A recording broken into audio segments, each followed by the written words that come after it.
शिवा, तुला उद्या खूप मोठं काम करायचं आहे आणि ते फक्त तूच करू शकतोस. आता मी जे काही सांगते ते नीट लक्ष देऊन ऐक.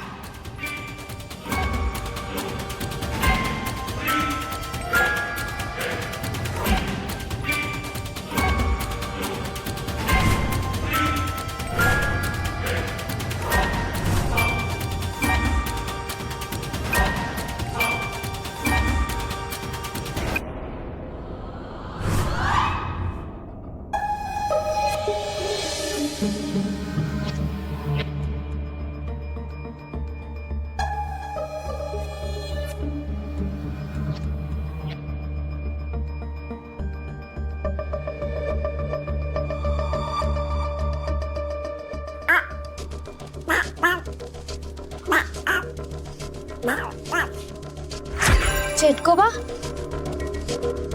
चेटकोबा, बरं झालं तू आलास. मला तुला एक आनंदाची बातमी द्यायची. माहितीये मला, तू शिवाला वश करण्यात यशस्वी झालीस. तू तुझं काम प्रामाणिकपणे पार पाडलेस. आता या खेळातले पुढचे पासे टाकायला तयार राहा. पण हे काम आता तुलाच करायचं आहे. फक्त एक मेख आहे. कसली? येत्या अष्टवक्री अमावस्येला मी माझ्या सगळ्या शक्ती तुला प्रदान करणार आहे. पण त्यानंतर मी तुला काहीही मदत करू शकणार नाही. काही हरकत नाही. तू माझ्यावर जबाबदारी दिलीस म्हटल्यावर अष्टवक्री अमावस्येच्या आत ती मी पार पाडेन. मला अधिक शक्तीची गरज नाही लागणार. सगळं काळजीपूर्वक करावं लागेल. जरा जरी डगमगलीस तरी सगळ्या मेहनतीवर पाणी फिरेल. नाही डगमगणार. मी कुठलीच चूक करणार नाही याची ग्वाही मी तुला देते. काय करायचं ठरवलंयस? म्हणजे काहीतरी विचार केला असशीलच ना? वेगळं काही करत नाहीये मी. तू दिलेल्या आदेशाचं पालन करते.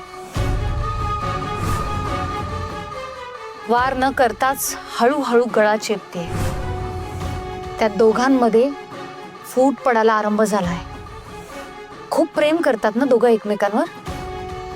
आता बघ, त्याच प्रेमाची राख रांगोळी करते की नाही मोहिनी. बस, हा आत्मविश्वास असाच कायम ठेव. यशस्वी हो. अटक मटक सटक.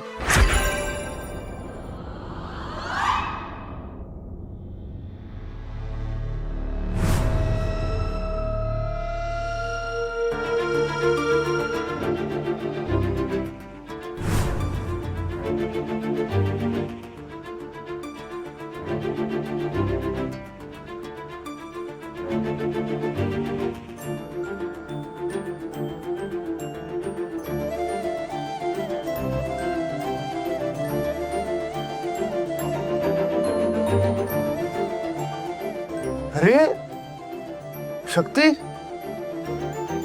काय कोणी केलंय सगळं? ए गाइस, विदाउट आमच्याशिवाय कोण करणार?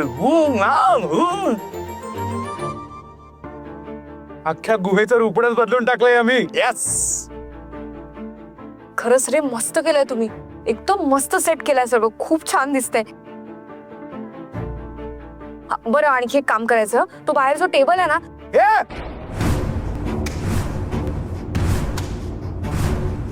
हे काय नोकर आहेत का तुझे?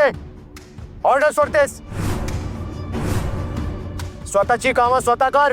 अरे शीत, अरे काय झालं? तू का बस? मालकीण समजायला लागले स्वतःला. कमेंट चढला हिला. आपण काय गुलामात घ्यायचे? अरे शिवा, काही काय बोलतोस तू? काही चुकीचं बोलत नाही आपण. स्वतःच्या फायद्यासाठी आपला वापर करून घेते तू. शिवा, मी फायदा करून घेते? हे असं मध्येच काय चाललंय तुझं? मध्येच नाही, खूप आधीपासून बघत आलो आपण. तू ना अशी कॉलेजमध्ये स्कॉलर, आपण पण भेजाने कमी नाही, सांगून ठेवतो. शिवा, नको ते आरोप करू नकोस माझ्यावर. ए गाइस, व्हॉट हॅपन? अरे का भांडते तुम्ही एकमेकांशी? तुमच्या दोघांचं काही बिनसलंय का? नंद्या, ही स्वतःला ना मालकीण समजायला लागली. या निखारगीच्या इस्टेटीची मालकीण समजल्यापासून हिची भाषा बदलली आहे. शिवा, शिवा, काही काय बोलतोस तू? माझी भाषा बदलली. हो, शिवा हे बघ तू तू मस्करी करत असशील ना तरी बघ आता मस्करी करू नको. मस्करी करत नाही आपण, खरं तेच बोलतोय. ए भावा भावा ऐक ना, थोडा शांत हो शांत हो.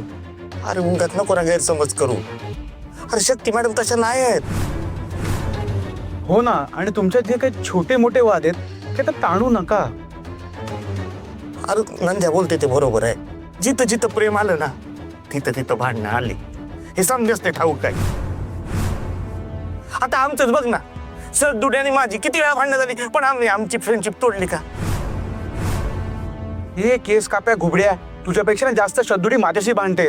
माझी श्रद्धोकली, अरे तिला एकदा चिंचेचा तो बुटुका खायचा होता पण मला तिला तो खाऊन द्यायचा नव्हता, अर्थात काळजीपोटी.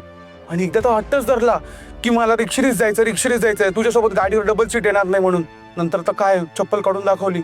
जाऊन दे आता, तिला चप्पल काढून दाखवून धाक दाखवायची सवयच आहे म्हणा. पण आमचं जाऊन दे, पण तुम्ही दोघं का भांडताय?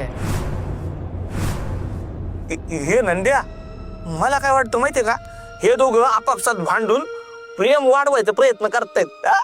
अच्छा असं होय. यस. म्हणजे विचार कर, आता हे लग्न झालं ना तेवढे भांडतायत, लग्न झालं तेवढे भांडतील. एकमेकांच्या उरावर बसतील लोक.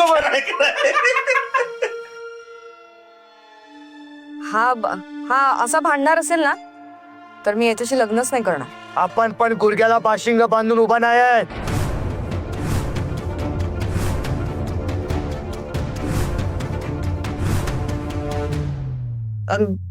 अरे असं काय असं अचानक का निघून गेला? तुम्ही बघितलं ना कसा बोलला तो माझ्याशी? मला गर्व चढलाय का?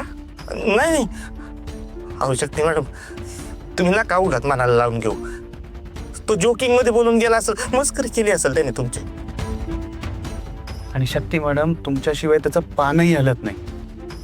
आता भले रागराग करत गेलाय, येईल परत. पण एक सांगू का, तुमच्यावर लई जीव आहे त्याचा. खरं आहे शक्ती मॅडम. अहो तुमच्यासाठी त्याच्या मनात ही स्पेशल जागा आहे एकदम. आणि ती जागा कधी बी कुणी बी घेऊ शकणार नाही.